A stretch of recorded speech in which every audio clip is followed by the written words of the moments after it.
What's going on, everyone? This is Peter again with Snacks and the Stacks. 2023, 150 years of CPL. It is our anniversary. So come on into the library sometime, any of your local libraries, and let us know some stories if you have some to share. But today we're going to be getting it with Alton Brown, the man, the chef, the mad scientist. Bibimbap bowl. You can't go wrong with these things. Starch, some beautiful rice, some beautiful beef and or protein of your choosing. You can do this vegetarian style also.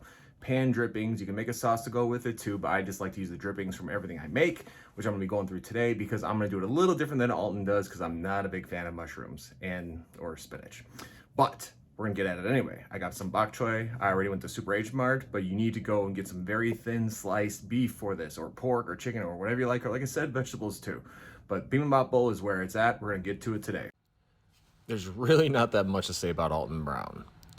He speaks for himself. His books are many. He has many TV shows, many YouTube shows. He is the kitchen mad scientist as far as it goes. This is the recipe. I suggest looking it up. Get to your local library, get his book. You will learn so many things from this man.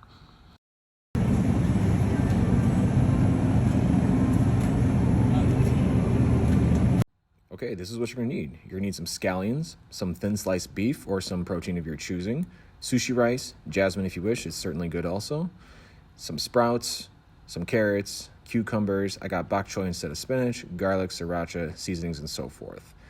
To make some good sticky rice, you want 1 cup of water with 1 cup of rice. It's really quite easy if you can do this. If you want to do it in a pot, I suggest buying a rice cooker like I do because it does save me on some time and I don't have to watch it. Always wash your rice. Don't listen to those bozos online telling you don't wash your rice, blah, blah, blah, blah, blah. No. Always wash your rice. If you want to add a little more flavor to it, you can put some mirin in it, which will give a nice little sweet note to it.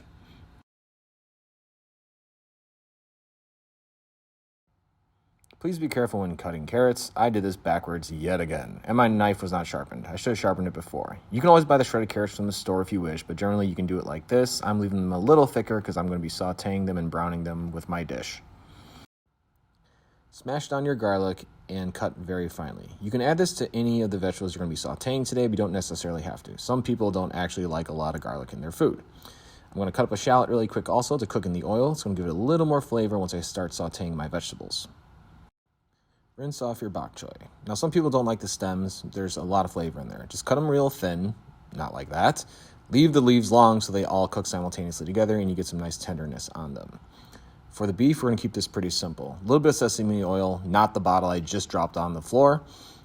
A little bit of the hot sesame oil also. Some soy sauce, some mirin, a little bit of sake, and then a little bit of sriracha also to give it a little bit of spice. Mix it up and let it sit for about 20 minutes. You're going to want some low smoke point oil. So I would suggest either vegetable oil, avocado oil, or maybe some sunflower oil. I'm using avocado though.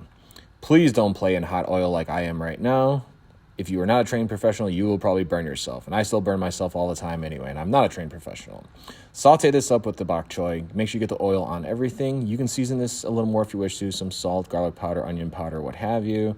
But we're going to be adding some sake to it in a second to steam it up before we cover it, which is going to break it down nicely, almost to the texture of spinach when we put it in our bibimbap bowl.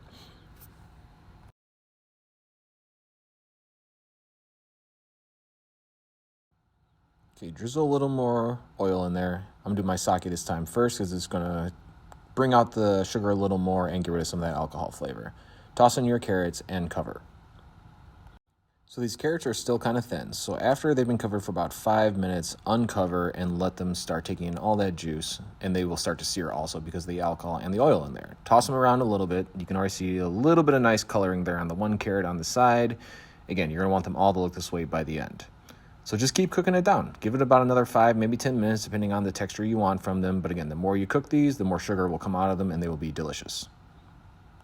Now to our sprouts. Again, I'm keeping this flavor profile pretty similar. Avocado oil and then a little bit of sake again. And again, these are sprouts, so you don't want to overcook them. You just kind of want to make them a little tender and a little translucent looking.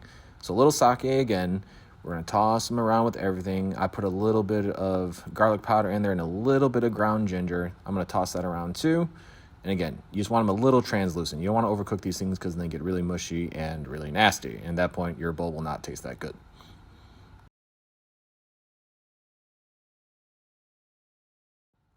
Okay, now onto our shabu shabu. Again, low smoke point oil. The meat's already marinated. Just toss it around a little bit and let it cook down. You can do this on cast iron too and give it a little more sear if you like, but I like the juice that comes with this when I put it over the rice. So mix it around a little bit until all that redness is gone, or you can leave a little red on it because it's almost like as thin as Italian beef. Take it out, put it on the side. We are just about ready. So the rice is still cooking and I'm pretty hungry today. So I'm gonna show you guys a little trick on how to do some extra proteins and cut it really thin like that beef looks. I got a boneless pork ribeye here. If you're gonna cut this thin like that shabu shabu, all you gotta do is throw your protein in the freezer for about 30 minutes before you're ready to cut it. See how it holds its shape, and as thin as it is, it'll cut right through like butter.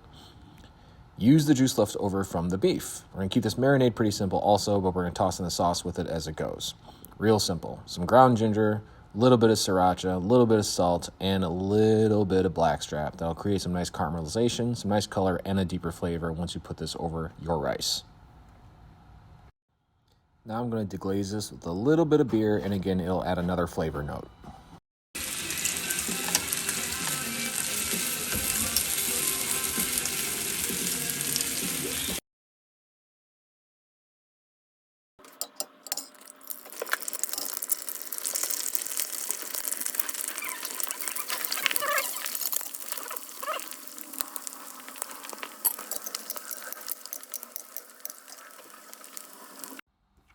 Okay, now we're ready to plate this up. Remember, bed of rice, and you put all your accoutrements on top. Veggies, proteins, and some good old fried eggs and scallions.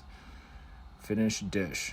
Again, I'm hungry. This ain't for everybody. That is a whole cup of rice. But if you're doing this for someone else too, you can always split it down the middle and share it as it goes, because it is one of those meals you can do that too.